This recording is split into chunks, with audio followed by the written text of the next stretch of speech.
Dear brothers and sisters, welcome to the studio of the Sabbath School Department by the General Conference. We have the privilege to present to you a new quarter of Sabbath School lessons, and we are together with our sister, dear Raquel Orse. Welcome, Raquel. The new Sabbath School lessons are dedicated on the subject of faith. And we recommend that you read the introductional text that is to the lesson. I will do a short summary. The reason of creating this lesson is to pay attention on the practical aspects of faith. It is important that we explain theoretically the soteriological, the theological point of view, what is the faith, what is the righteousness of faith, with this different important subject, and systematically maybe build it up so that people have a general idea of what or the complicated system of the plan of salvation. But this lesson have not this purpose. This lesson have to put the purpose to illustrate the faith by practical examples.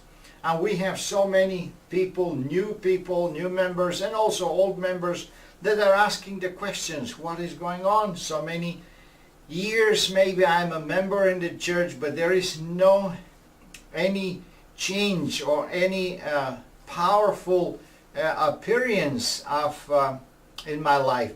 That is something to worry about. And this lesson is exactly dedicated on this, on the powerful experience we can make by faith and connected with God. These lessons are very appropriated to be used as a tool for missionary work. Invite, please, all new members, all your visitors and interested souls. This is very, very nice, structured, very simple, explained also Sabbath School lessons. And it will be for benefit for every soul that is taking Bible studies for a member, or principles of faith in a level of a candidate of baptism, or even in a level just a simple interested person. No matter if he is a member in the church or not, you can share these lessons with them. It's just very uplifting text and study that is good for just everybody. Also, we're turning back to our usual structure, which we have developed with the ministerial department of the General Conference, with 7 and 8 questions for the Sabbath.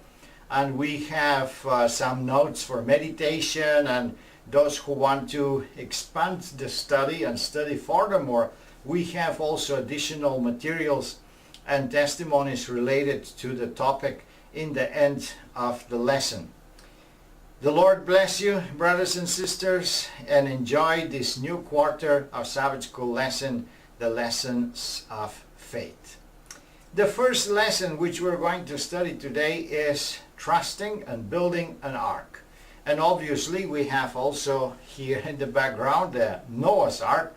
We're going to talk about Noah and his faith and how he applied his faith in his life. But before that, we would like to have a silent prayer and invite the presence of God with us.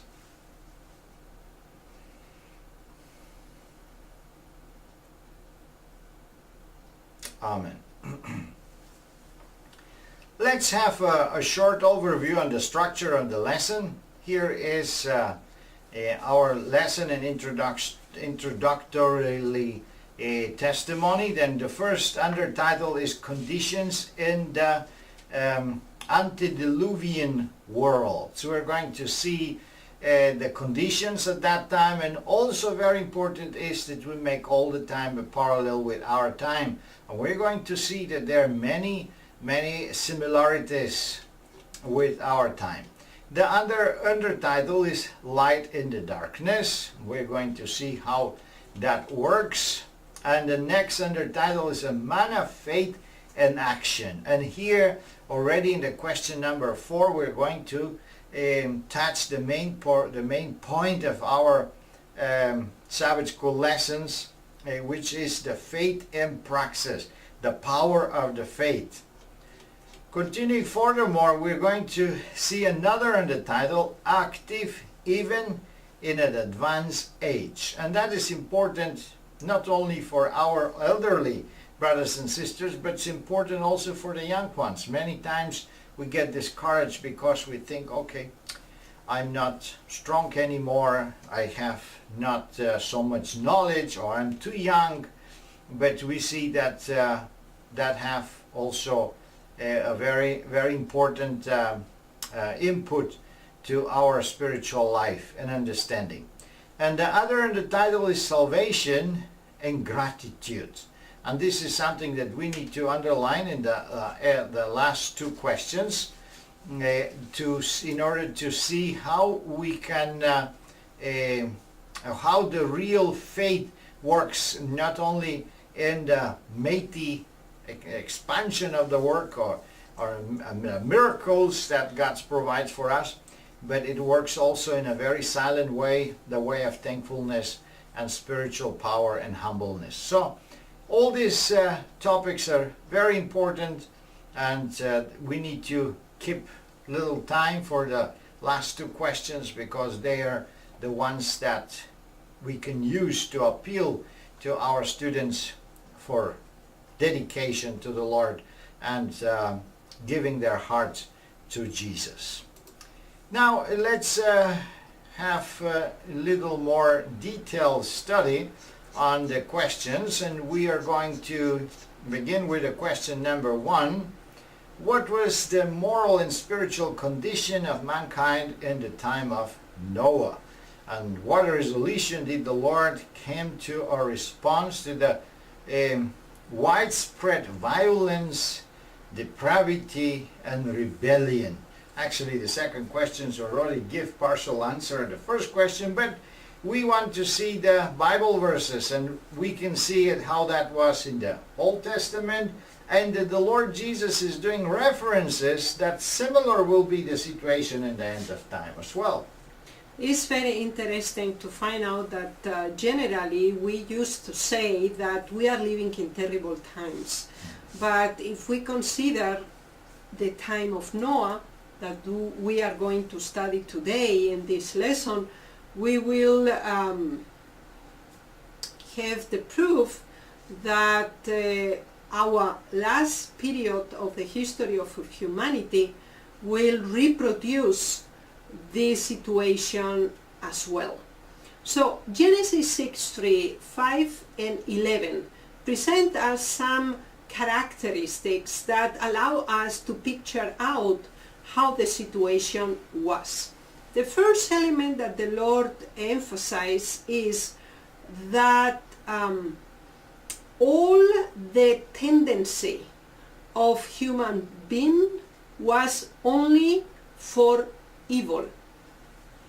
And this is something that shows us that the general attitude, the trends of the society were in open opposition to the will of God.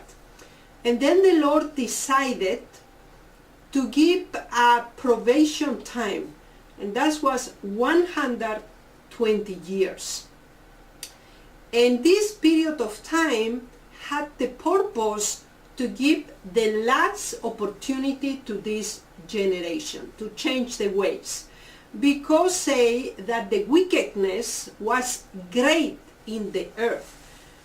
The thoughts of the heart was continually evil, and the earth was corrupted and filled with violence. So we find here different levels of the human life described in these Bible texts. First, we see the general tendency of men as human race, as humankind. And the Lord say was weak, and great weakness was on the earth. So the general tendency of the humankind was evil. Even the thoughts were continually also evil. So the society as such have this evil tendency, and the individual persons also think and act also evil. And the result was that the earth as a planet was corrupted. The purpose that the Lord gave to the creation to submit all the creatures to human being was corrupted, was destroyed, was manipulated in such a way that the will of the God was disturbed in the purpose of the creation of this planet. So was also an intervention in the nature, in the animals, in the environment, and was against the laws of nature. And the relationship between human beings, groups of human beings, was violence. So we see that in no level of human life was a presence of God. And this made the situation for God unbearable. And Jesus used this same description to be applied to the last time. And if we consider this carefully, we will see that all these elements are in our present time a reality. Thank you very much. And the testimony is very interesting here. It says, the world was in its infancy, yet iniquity had become so deep and widespread that God could no longer bear with it. I mean, the life of the people were so long, almost 1,000 years, and the health of the people were much stronger than today. Their mental capacity and IQ was much, much higher than we have now, because there's not such a degradation of thousands of years of sin. And yet the testimony says that kind of evil takes place. So much more is to be expected, that in the end of time, when we have thousands of years of degradation of the human race. But let's continue and see what will happen. Light in the darkness. In that darkness, they will a little spark of light. Unlike the society around him, what is the report about Noah? Being receptive to the influence of the Holy Spirit, how was he sent by the Lord? According to the Bible texts that we can see in the screen and that we have in our lessons, we can understand that the Lord described very clearly the situation of Noah in this terrible condition of the planet Earth. So first of all, is saying that Noah found grace in the eyes of the Lord. So if we compare with the reaction of God toward the majority of the population and the condition of the earth, we see that the Lord was not able to dare anymore this kind of situation. But inside of this terrible condition, God saw Noah and he found grace in front of him. By why? Because here is saying the reason. First, Noah was just man and perfect in his generation, and Noah walked with God. We have here three elements that we need to consider to understand why Noah found grace in the eyes of the Lord. First of all, he said Noah was a just man and perfect in his generation. Maybe we can say how a human being can be just or can be perfect. But the Bible text added in his generation. So the Lord considered us also in the environment and in the conditions that we are in. So according to the moment, according to the generation and the situation that Noah was the best of all the other ones. And we find two qualifications here: was just and was perfect according to the circumstances. And he achieved that because he walked with God. So his nearness, his proximity to God allowed him to receive from God the justice and the perfection that we as human beings don't possess. But if we follow the footsteps of Jesus Christ and we come near to him, he will give us his justice, his perfection, even in the worst situations and in the most wicked generation. Oh, thank you very much, Raquel. It is something else added in the testimony, right in the first line. It says, Noah had faith in God. And that is actually what all the lessons is about. And we need to remind that his faith was not in a place where everybody else was believing the same, so he just was one of the many. No, he was actually the only one. Okay, with his families, he have his father still alive, even his grandfather. Certain time he could hear from him all the stories of the creation, but nobody else was believing in that God. Imagine what kind of solidarity this family is to be found in this wicked world. It's easy, like now in southern part of the United States, is a lot of the Christianity is kind of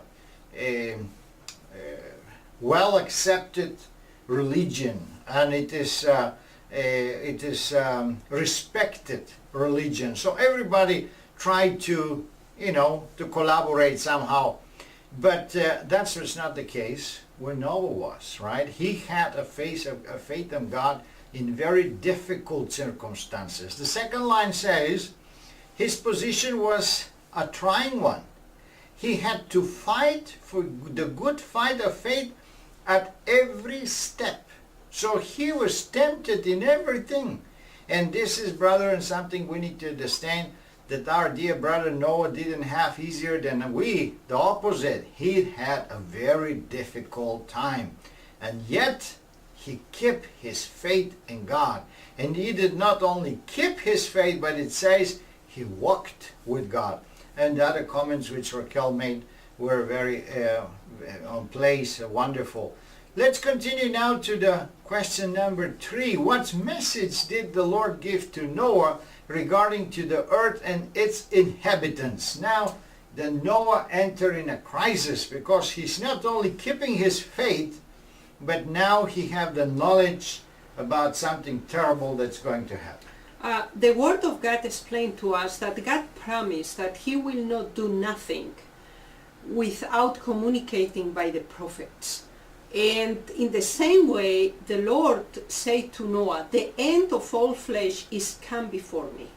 For the earth is filled with violence throughout them. And behold, I will destroy them with the earth. So, first of all, the Lord explained very clearly his purpose. And say, is the end of everything, of human beings and also earth. So what the humans have done and themselves, both will be destroyed forever. That was explained to Noah. Next element. In this extreme situation, the Lord presented a solution, escape to Noah, and say, so make thee an ark, and give all the information, which material, the measurement, and everything. And explain then also how he is going to destroy the earth and his inhabitants. And the Lord say, I will bring a flood of waters upon the earth to destroy all flesh, wherein is the breath of life, from under heaven, and everything that is in the earth shall die. So, but with thee will I establish my covenant, and thou shalt come into the ark, thou and thy sons and thy wife and the sons' wives with thee. So we have different sections in this specific message of the Lord. The Lord say first what he is going to do, to destroy the earth, all the inhabitants of it, and all the evil actions that they have committed. and all the signs of wickedness in this planet. And because of this destruction, he commanded to Noah to build an ark in order to be safe. And all his direct family, the sons, the wife, and the wife of the sons needed to come in.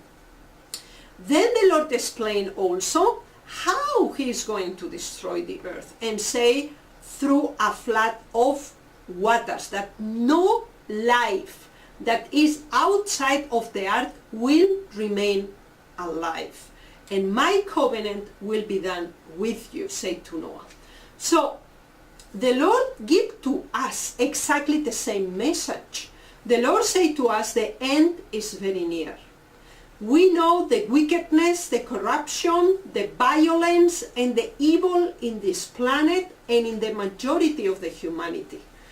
And the Lord say the death, the evil, and the sin will have an end. And the Lord say also how this will be. He say the destruction will be by fire. We have studied in past quarters. And the Lord also provide the solution, the rescue for his faithful ones. And this is the faithfulness, the obedience, and the loyalty to him. And that is extremely important to us. The Lord inform us, allow us to make the spiritual preparations that are needed, and to be ready for this situation. Thank you very much. It's interesting that in the time of Noah, there was no evidences, scientific evidences that a flood can come in. Mm-hmm. Also no evidences that a rain can fall, because there were no rain at that time. So it was very difficult for Noah to prove that such things will take place.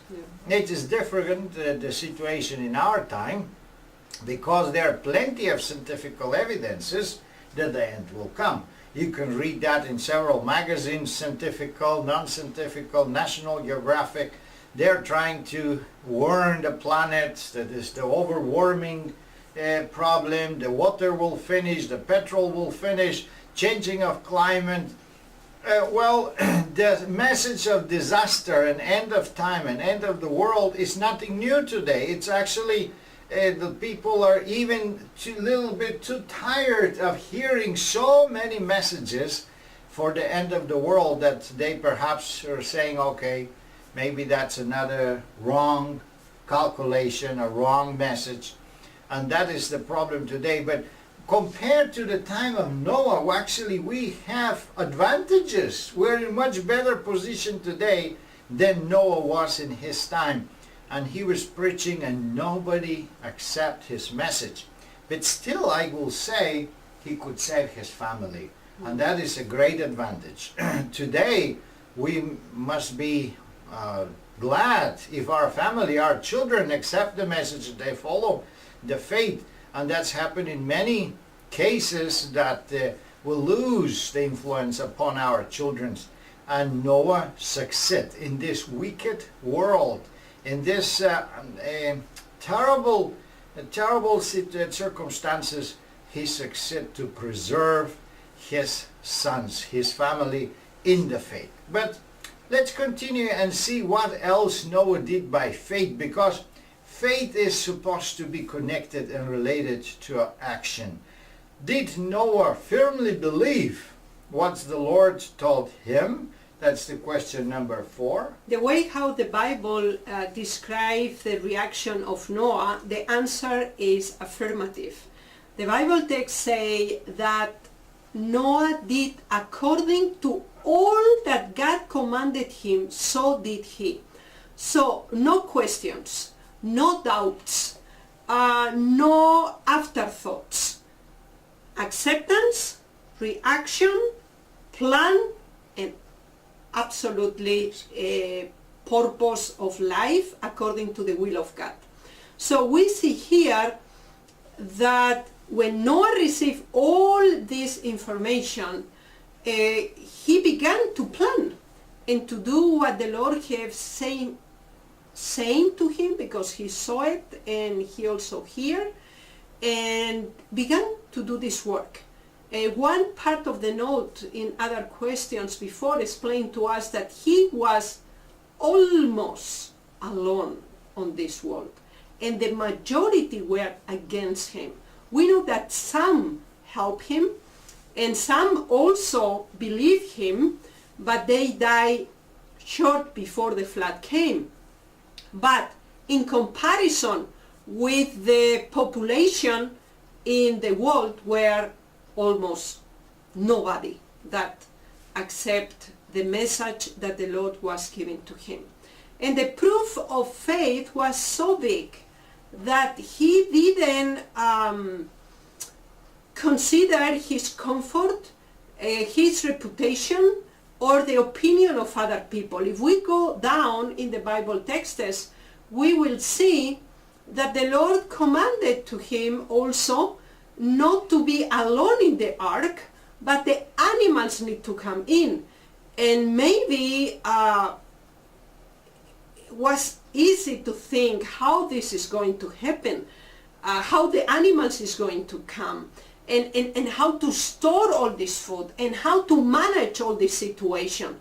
But Noah was a man of faith, and was a man of action, and he showed in the right correspondence.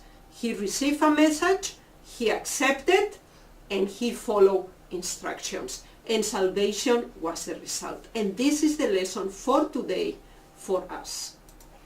Thank you. Considering the very complicated order he received, was necessary a big portion of faith. Because how could a man build with a few resources that he have such a big, enormous ship that he can save all animals on earth? It is actually a really a very complicated order that he receives, and we know that not only that, but he didn't receive any kind of support of the other people except of his own family. So this project actually consumed a long period of time. It's almost 100 years of constructions, of planifications, of gathering materials, of building up little by little this enormous ship. And we know from the testimony that he was all the time mocked and laughed. He was declared perhaps also unseen and from the other people. And what kind of endurances and what kind of strength he found in the conviction and faith he have in God.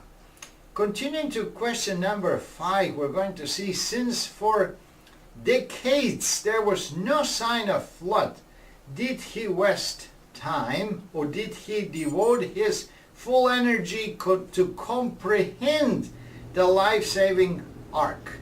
What was his attitude? Noah had a mature faith. He walked with God, and he learned to do what God says independently of the acceptance, the recognition, or appreciation of others.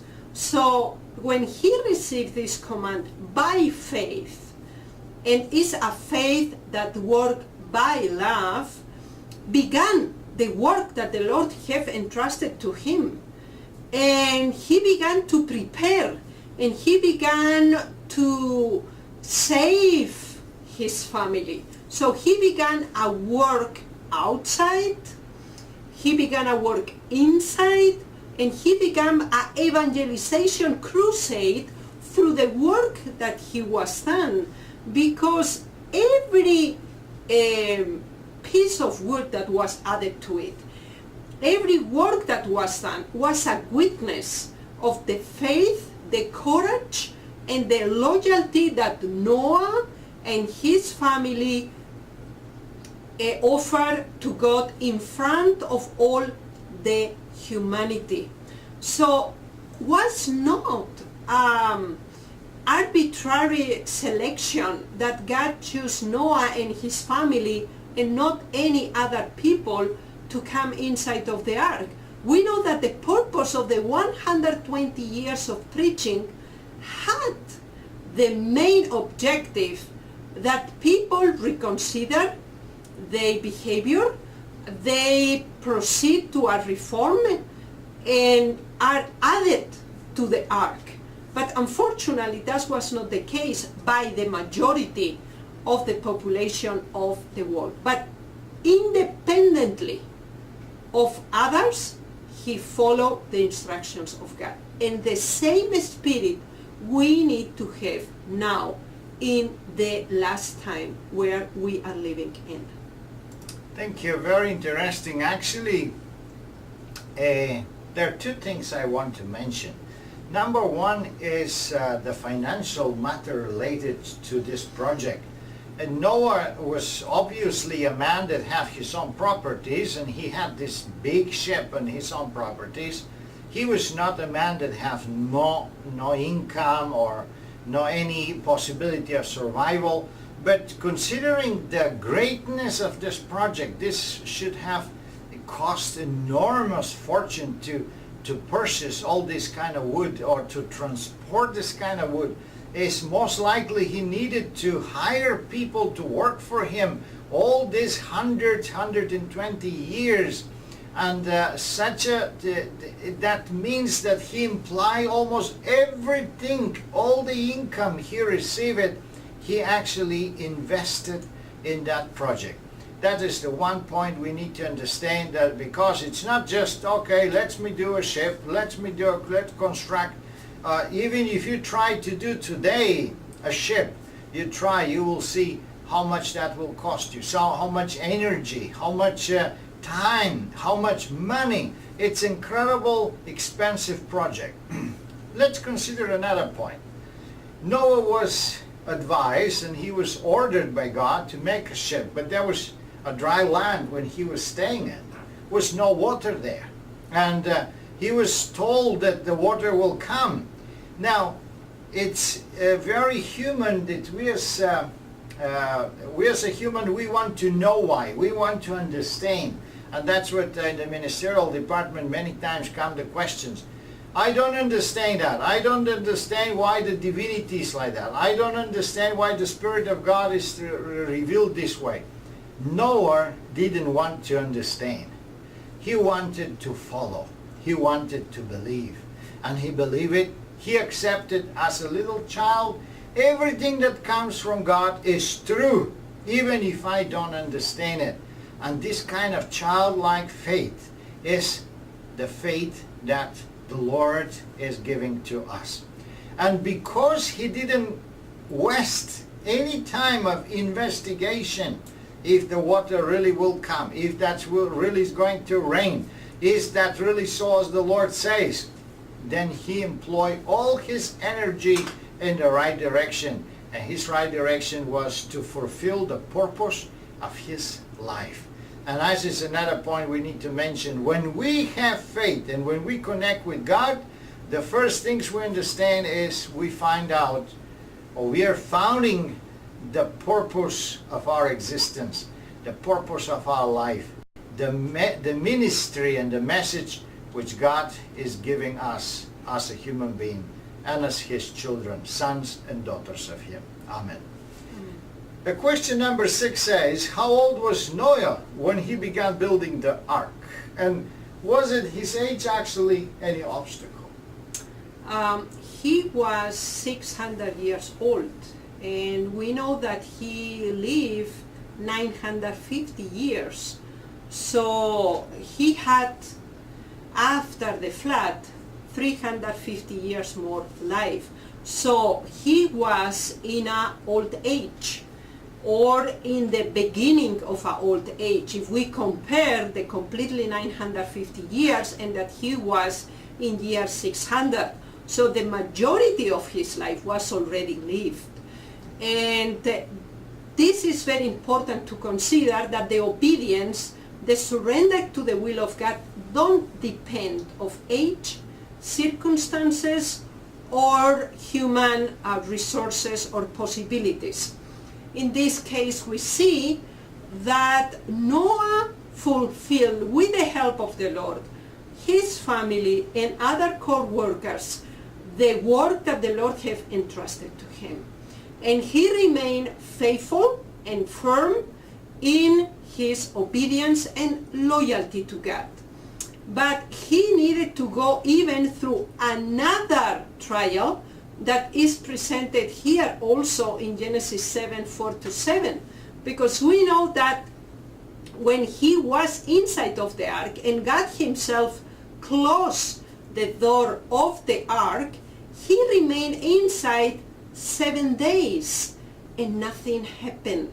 No rain, and all the people around mocking, laughing, and speaking bad about him and his end result. So he went through these 120 years of test, and he endured faithfully through the grace of God, and now with the work end, not even end his trial in this case. He needed to go to this final process together also with his family. And in this process of life, we know that the Lord fulfilled his word and fulfilled his promise.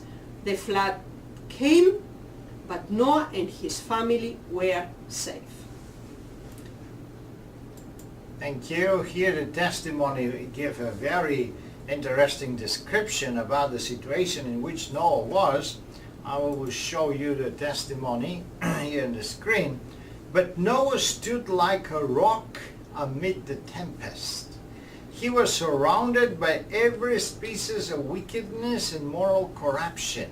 But amid popular contempt and ridicule, amid universal wickedness and disobedience, he distinguished himself by his holy integrity and unwavering faithfulness. It's incredible, the descriptions we receive here. And we have just finished the other quarter of the lessons related to the First World War.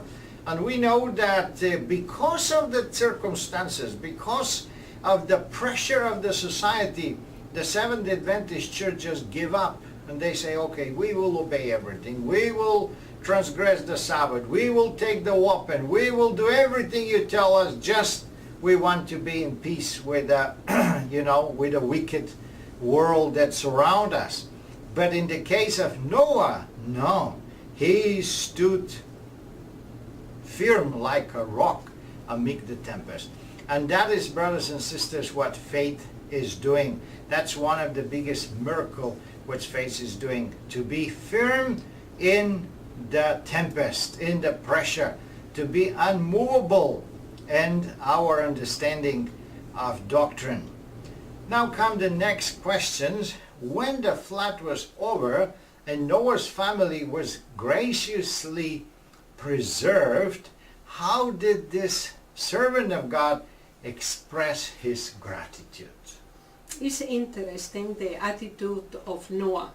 Noah received a commission and fulfilled the commission. And even if the majority don't believe him, this don't stop him to preach and to announce what is going to come. And this is a lesson for us, not depending of majority, not depending of circumstances. And when he persevered in the process that the Lord have entrusted to him to finish, then also at the end of this terrible tribulation, and when the Lord commanded him to go out of the ark, the first thing that Noah built was an altar unto the Lord, in order to express his thankfulness, his surrender again, and reconfirmation of his willing of obedience and loyalty to him. Even in midst of all this destruction and the desolation of the earth, he knew that God is able to restore and to make again everything beautiful for the human being. So his relationship with God was about situations, circumstances, human opinions, human pressure, and this is the lesson that we need to learn also. Fulfill our duties, present the message, and live according to the principles that the God have entrusted us. And this will make us firm and confident in the love of God. Yes, and also we see here in God's Amazing Grace on page 132 that Noah did not forget God, who has so graciously preserved them, but immediately on coming out of the ark erected the altar. Something very usual and common that happened today in our lives, and we can see in our world, is giving to God a lot of guilt. And let's say people say, why such a wickedness takes place? Why God does not purify? Why God permits war and violence to take place? I mean, Noah could ask himself the same question. He could say, how is that possible that God didn't save anybody? How is that possible that no one get converted and only he alone have to go into the ark? Such a disappointment, such a terrible frustration, 120 years of preaching and laboring and working, and what kind of result? I mean, everyone that have worked in the ministry, have been a Bible worker, even a volunteer, and he see no result of his works, he get frustrated. And what was the case of Noah? We see such a extreme difficulties from which Noah is going through, and still he preserved this childlike faith, and he's thankful to God even for the little that he have, the few children that he have, that he could save them. He is thankful to God. He did not forget to build his altar, and he did not forget to follow up the faith the way as he was taught to do it. The next question actually is making a general overview of the lesson. What precious lesson can we learn from this event? And there are many things we can learn, but we can try to mention some of them, and maybe you will discover many more. Do that in your class and find out how many good lessons we can really learn from Noah. The problem why the people don't accept the invitation that God gave to them through Noah to come inside of the ark and accept the salvation that was freely offered to them was the interest in this world, the attachment to their own instincts and ideas and purposes on this earth. So Jesus says that like in the time of Noah, they were marrying, they were eating, they were drinking, and in the same way they pass away. What this means for us? We have studied in past lessons also that we need to have a projection for the future. We need to live our faith as a reality now. And we need to live now as we will be in heaven. And this spiritual understanding, this spiritual minded way of living is needed to confront the tribulations and to remain faithful. And unfortunately, the majority in the time of Noah decided to live today, not to have any projection for the future or questioning the sense of life, the purpose of life. They wanted to enjoy, they wanted to have fun according to their instincts and passions without considering the principles of heaven. And God was not in their minds. And this is the problem that today we have in our society also. Everybody look for their own comfort, for their own improvement in life, success, without God, and put aside any principles of heaven. Yes, and what kind of lessons we learn from Noah? I think we'll learn many lessons. One of the lessons is the lessons of his faith, is the lesson of his dedication, is the lesson of his obedience, is the lesson of continuously obedience, not just one-time obedience, but a continuously obedience. I would like that we consider here a little bit of the testimony. The warning message is to be given to the world in these last days. And because iniquity shall abound, the love of many waxeth cold. So what are we going to expect, or what we can expect for the last days, is to be repeated the time of Noah, to be repeated the time of difficulties, to be repeated the time of doubt. And I can imagine if the Sunday law comes up, if the mark of the beast will be actually forced into the humanity, then it will be a kind of religion, a strong dedication of religion, but not the religion of God. It will be a worship, but not the worship to the true God, but a worship of false Christ. And this make the situation in the end of time even more difficult than in the time of Noah, because the differences will be the Sabbath day, will be the seal of God, or the mark of the beast. And there are several questions at the end of the lesson that can help us to actually to realize how much we can identify with Noah. And this is here: if you have lived in the time of Noah, do you think you would have been trusting and obedient to all that the Lord commanded as he was? Would you be? Would I be? That's a very interesting question. Since our days are similar to those of Noah, what shall we firmly believe? And how should we act to escape what is coming? These are just some of the questions we could ask ourselves, and try to personalize this lesson, not just as a theoretical knowledge, but to see what's really is going on practically in my life. Would I be able to carry out such a great project? Would I be really